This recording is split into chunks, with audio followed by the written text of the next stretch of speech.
هذا القرآن يوحدنا لطريق الخير يوجهنا. السلام علیکم ورحمۃ اللہ وبرکاتہ. الحمد للہ رب العالمین والصلاة والسلام علی سید المرسلین وعلی آلہ وصحبہ اجمعین. اما بعد. معزز خواتین و حضرات، امید ہے کہ آپ تمام خیر و عافیت سے ہوں گے. اللہ تعالیٰ کے انعامات، اس کی رحمتیں، اس کی سعادتوں میں ہوں گے اور شاد و آباد ہوں گے. اللہ پاک آپ سب سے راضی ہو. ہم نے چھٹے پارے کی آخری آیت میں یہ پڑھا تھا، یہ سنا تھا، یہ سمجھا تھا کہ جو حقیقی نصارہ ہیں، جو سچے عیسائی ہیں، جن کا اپنی کتابوں پر عمل ہے، وہ اپنے دلوں میں مسلمانوں کے لیے قدر نرم گوشہ رکھتے ہیں، قدر نرمی رکھتے ہیں. اب ہم 7ویں پارے کا خلاصہ لے کر چل رہے ہیں. 7ویں پارے کے شروع میں بھی جو ہے ہم دیکھتے ہیں کہ اللہ پاک ان نصارہ کا ذکر کر رہے ہیں پھر سے، جو قرآن کو سن کر اپنے آنسوؤں پر قابو نہیں رکھ پاتے اور بے اختیار ان کی آنکھیں آنسوؤں سے چھلکنے لگتی ہیں. یہ مضمون آیت نمبر 83 اور 85 میں بیان ہوتا ہے.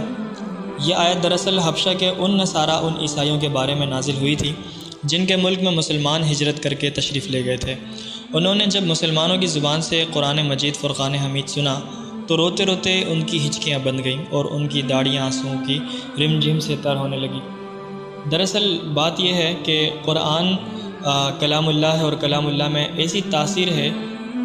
ایسی جادو بیانی ہے کہ اگر ایسے لوگ جن کے دل بغض، کینہ اور عداوت و تعصب سے خالی ہوں اور ڈھیٹ پنے سے خالی ہوں، وہ لوگ سنیں تو بے اختیار خوف و خشیت سے جو ہے نا وہ ان کے رونگٹے کھڑے ہو جاتے ہیں اور ان کی آنکھیں نم ہو جاتی ہیں. حقیقی نصارہ یعنی سچے عیسائیوں کا ذکر کرنے کے بعد اللہ پاک جو ہے شرعی مسائل بیان فرماتے ہیں پارہ نمبر 7 میں، اور ابھی جو ہے سورہ مائدہ ہی چل رہی ہے پارہ نمبر 7 میں بھی. تو اس میں جو ہے دوبارہ سے اللہ پاک شرعی احکام کی طرف توجہ دلاتے ہیں اور شرعی احکام بیان فرماتے ہیں. واضح رہے کہ یہ صورت جو ہے مدنی ہے، سورہ مائدہ، اور مدنی صورتوں میں جو ہے زیادہ تر بحث اور کنورسیشن عقائد کے بارے میں نہیں ہوتی بلکہ شرعی مسائل اور شرعی احکام کی طرف ہوتی ہے. مدنی صورتوں میں یہ بات ہے، جبکہ مکی صورتوں کا مزاج یہ ہے کہ مکی صورتوں میں زیادہ تر بحث عقائد سے ہوتی ہے، عقیدوں سے ہوتی ہے. اب چونکہ ابتدا میں مسلمانوں کے عقیدے مضبوط کرنے کی ضرورت تھی، اس لیے زیادہ تر بحث عقیدوں سے ہوتی تھی. مدنی صورتوں میں یہ ہوتا ہے کہ مدنی صورت کا مطلب یہ ہوتا ہے کہ وہ صورت جو مدینہ میں نازل ہوئی، مدینہ شریف میں نازل ہوئی. اب مدینہ میں تو مسلمان جو ہے بہت مستحکم تھے، ایک حکومت بنا چکے تھے، ایک اسلامی ریاست بنا چکے تھے، عقائد الحمدللہ ان کے مضبوط تھے. اب ان کی ضرورت تھی کہ جو زندگی کے نشیب و فراز ہیں، اتار چڑھاؤ ہے، تجارت، معاملات، زندگی کے دیگر امور، رہن سہن، معاشرت، تمدن، ان سب کے بارے میں مسائل بیان کیے جائیں، شریعت کے احکامات بیان کیے جائیں. تو مدنی صورتوں کا مزاج بھی یہ ہے کہ مدنی صورتوں میں زیادہ تر بحث شرعی مسائل سے ہوتی ہے اور مکی صورتوں میں زیادہ تر بحث عقائد سے ہوتی ہے. یوں ہی مدنی صورتوں میں پھر تفصیل کے ساتھ اور کہیں کہیں اختصار کے ساتھ یعنی مختصر طور پر تشریعی امور بیان ہوتے ہیں، اور کہیں کہیں ایسا بھی ہوتا ہے کہ عقائد کے بارے میں بحث ہوتی ہے. اس کا یہ مطلب نہیں ہے کہ عقائد بالکل بیان نہیں کیے جاتے، عقائد بھی بیان کیے جاتے ہیں، لیکن زیادہ تر فوکس مدنی صورتوں میں شریعت کے احکام ہوتے ہیں، دیگر احکام اور مسائل. آئیے دیکھتے ہیں کہ کیا مضامین اور کیا احکام بیان کرتے ہیں اللہ پاک اس صورت میں. سب سے پہلے تو اللہ پاک حلال اور حرام کے بارے میں رہنمائی فرماتے ہیں اور کہتے ہیں کہ کسی چیز کو حلال یا حرام قرار دینے کا اختیار صرف اللہ کے پاس ہے. اس لیے مسلمانوں کو حکم دیا جاتا ہے کہ جن پاکیزہ چیزوں کو اللہ نے حلال قرار دیا ہے تم انہیں حرام نہ سمجھو اور نہ ہی ان کے استعمال سے احتراز کرو، اس کے استعمال سے روکے رہو. اصل میں اسلام اعتدال، میانہ روی کا مذہب ہے، میانہ روی کا دین ہے، جس میں نہ افراط ہے، نہ تفریط ہے، نہ غلو ہے، نہ کمی کوتاہی ہے، بلکہ یہ ایک بہت معتدل اور متوسط مذہب ہے. اس میں جو ہے نہ بہت زیادہ غلو کیا جاتا ہے کسی بھی کام میں، کسی بھی حکم میں، نہ بہت زیادہ ڈھیل پنے سے جو ہے اس کو چھوڑ دیا جاتا ہے انسانوں کو، بلکہ جو دین فطرت ہے نا، جو انسان کا جو مزاج ہے وہ فطرت پر بنایا ہے. اور تو اسلام جو مذہب ہے یہ بھی انسان کو فطرت پر گائیڈ کرتا ہے، فطرت پر رہنمائی کرتا ہے. اس لیے اسلام اس بات کو پسند نہیں کرتا کہ لوگ پاکیزہ چیزوں سے اجتناب کریں اور اس کو تقویٰ اور کمال سمجھیں. اور نہ ہی اس بات کی اسلام اجازت دیتا ہے کہ لوگ حلال اور حرام کے فرق کو ہی ختم کر دیں اور بے دریغ ایسی چیزوں کا استعمال شروع کر دیں جنہیں اللہ تعالیٰ نے حرام قرار دیا ہے۔ ان سب مضامین کے بیان کرنے کے بعد اللہ پاک قسم کے متعلق جو ہے رہنمائی فرماتے ہیں، قسم کے متعلق ہدایت دیتے ہیں کہ جو لغو قسم ہے، لغو یعنی کہ لام غین واو، لغو، کچھ لوگ اس کو لغو پڑھتے ہیں جبکہ اصل لفظ ہے، اصل پرونانسیشن ہے لغو۔ تو اس قسم کے بارے میں بیان فرمایا جاتا ہے کہ اس پر کوئی مواخذہ نہیں، اس پر کوئی پکڑ نہیں۔ لغو قسم کے بارے میں جان لیں کہ یہ وہ قسم ہے کہ کوئی شخص کسی کام کے ہونے یا نہ ہونے کے بارے میں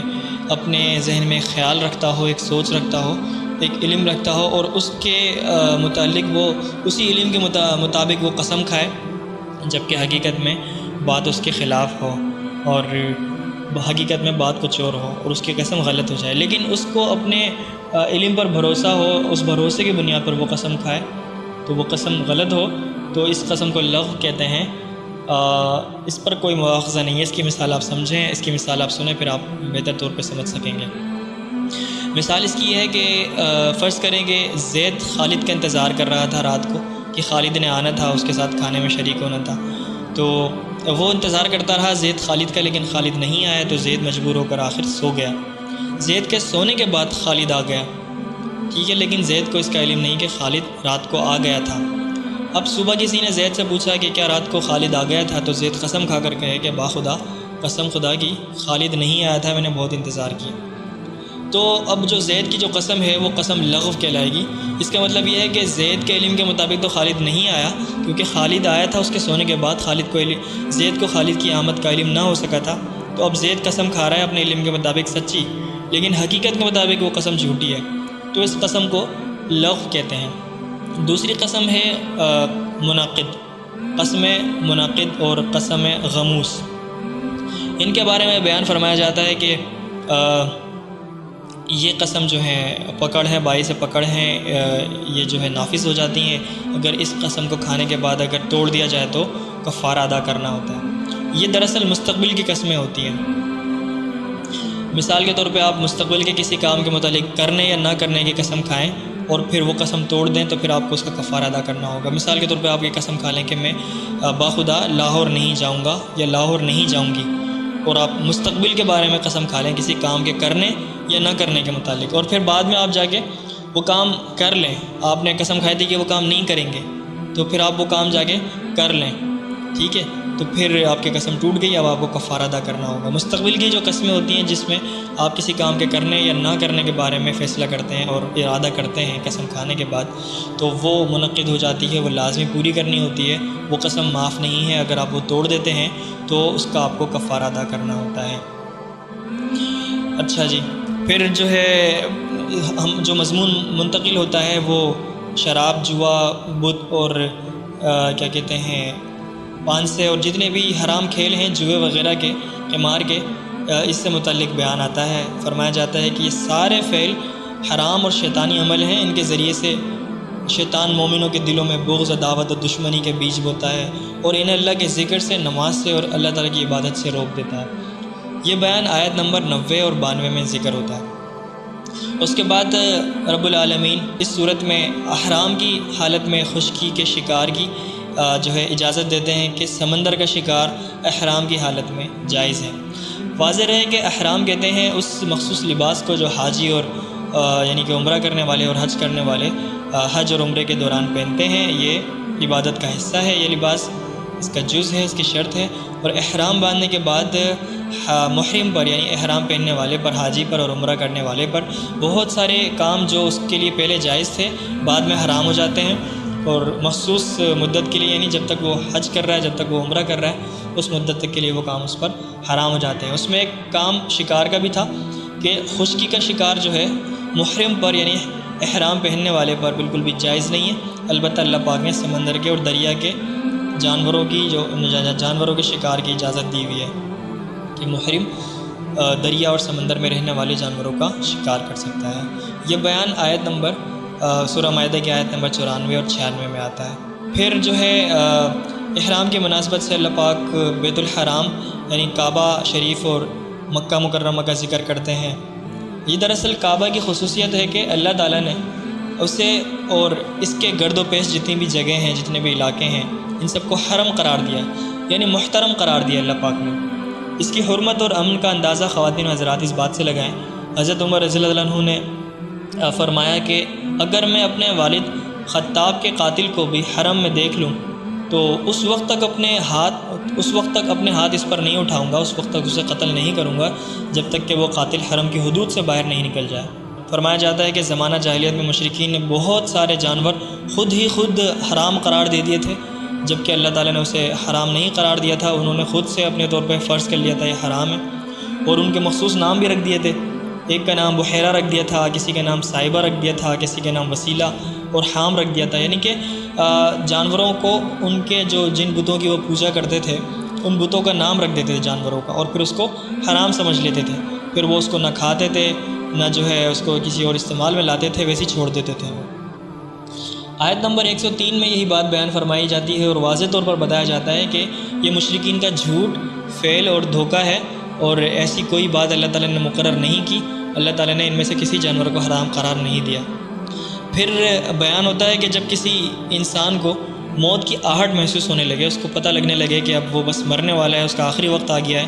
اور تو پھر اسے چاہیے کہ وہ قابل وصیت امور، یعنی کہ ایسی چیزوں کے بارے میں جس میں اس کو وصیت کرنی چاہیے تو اس بارے میں وہ وصیت کر جائے۔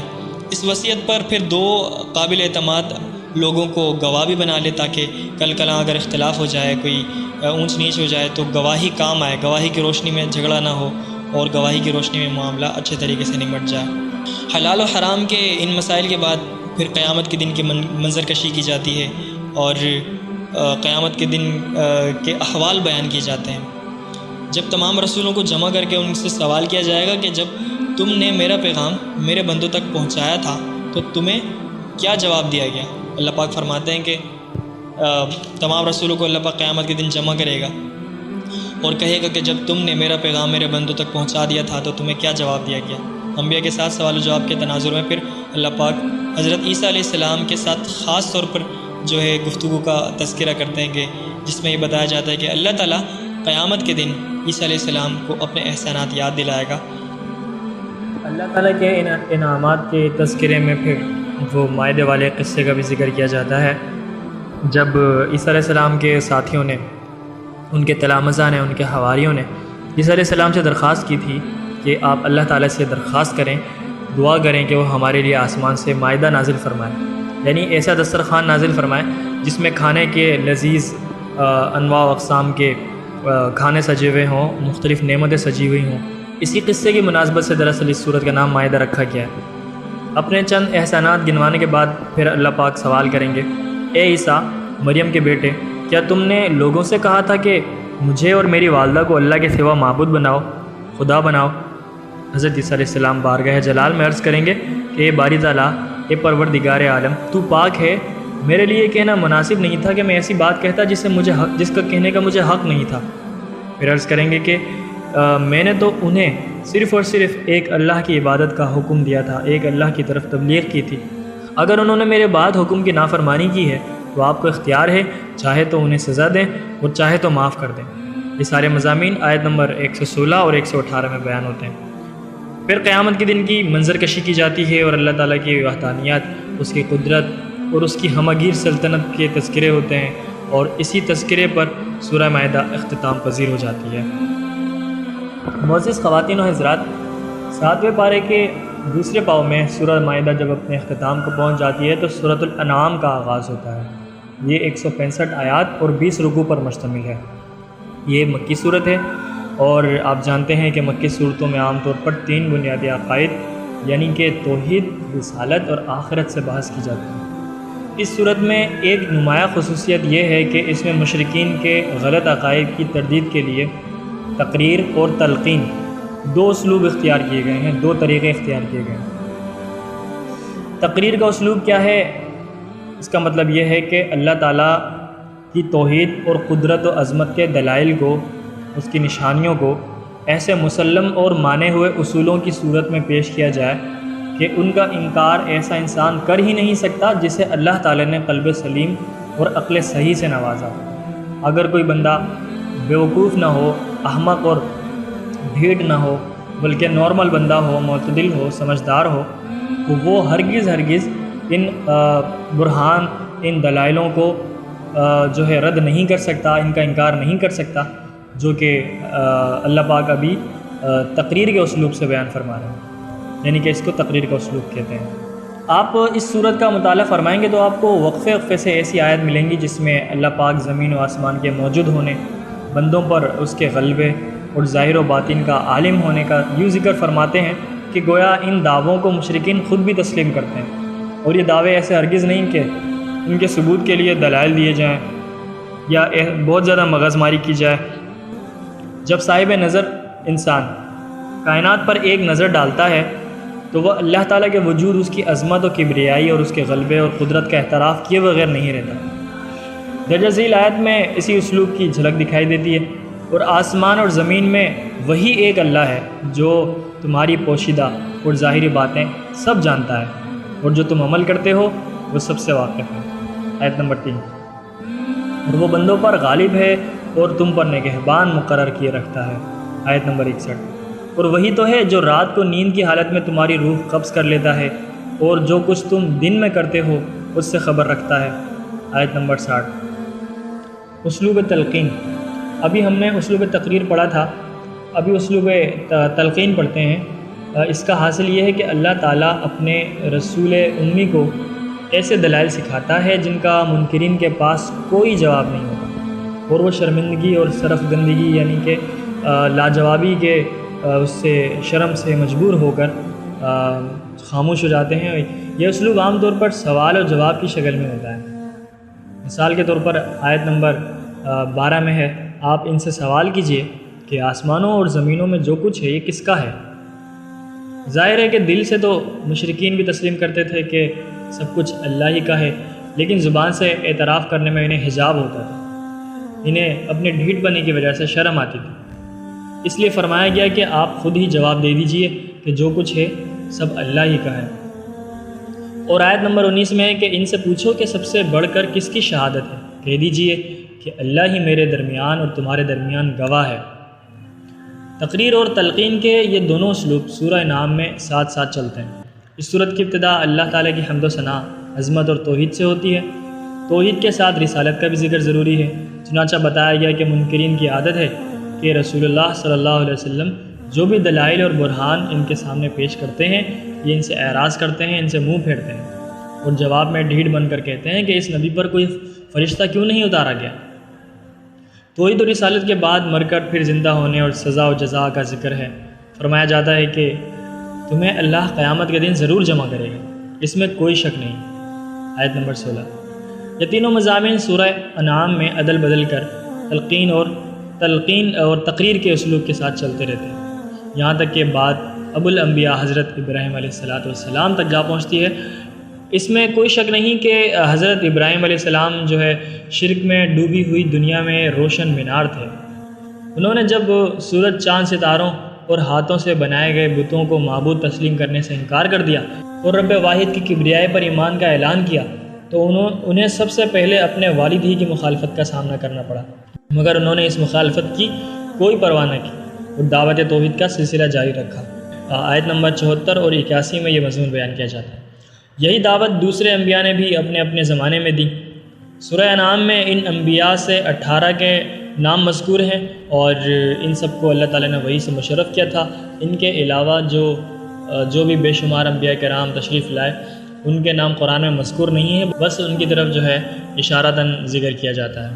وحی اور نبوت کے بعد دوبارہ ایسے دلائل ذکر کیے گئے ہیں جو خالق کے وجود، اس کے علم، قدرت اور حکمت کے کمال پر دلالت کرتے ہیں۔ ان دلائل سے اس طرف توجہ دلائی گئی ہے کہ مقصود اصلی اللہ کی ذات و صفات اور اس کے افعال کی معرفت ہے، لیکن مکہ کے کفار ان دلائل میں تو غور و فکر کرتے نہیں، البتہ مختلف قسم کے معجزات کا مطالبہ کرتے رہتے ہیں۔ اگر ہمیں فلاں معجزہ دکھا دیا جائے تو ہم ایمان لے آئیں گے، اگر ہمیں فلاں معجزہ دکھا دیا جائے تو ہم آپ کی رسالت کو تسلیم کر لیں گے۔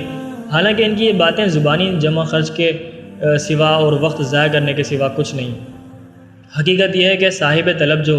جو ہدایت کا طالب ہوتا ہے وہ معجزے کا مطالبہ نہیں کرتا، وہ جدھر نظر اٹھاتا ہے اسے اللہ کے وجود اور قدرت کی نشانیاں واضح طور پر دکھائی دیتی ہیں۔ اس کائنات پر کافر بھی نظر ڈالتا ہے اور مومن بھی نظر ڈالتا ہے، لیکن دونوں کے نظر ڈالنے میں زمین و آسمان کا فرق ہے۔ جب کافر دیکھتا ہے تو اسے پوری کائنات مادی اسباب اور میٹریلسٹک نظر آتی ہے، مادی اسباب میں وہ جگڑی ہوئی دکھائی دیتی ہے، لیکن جب ایک مسلمان دیکھتا ہے تو اسے ہر چیز میں، ہر مرحلے میں قدرت کی کار فرمائی، قدرت کی کاریگری نظر آتی ہے، اللہ تعالیٰ کے کرشمات نظر آتے ہیں۔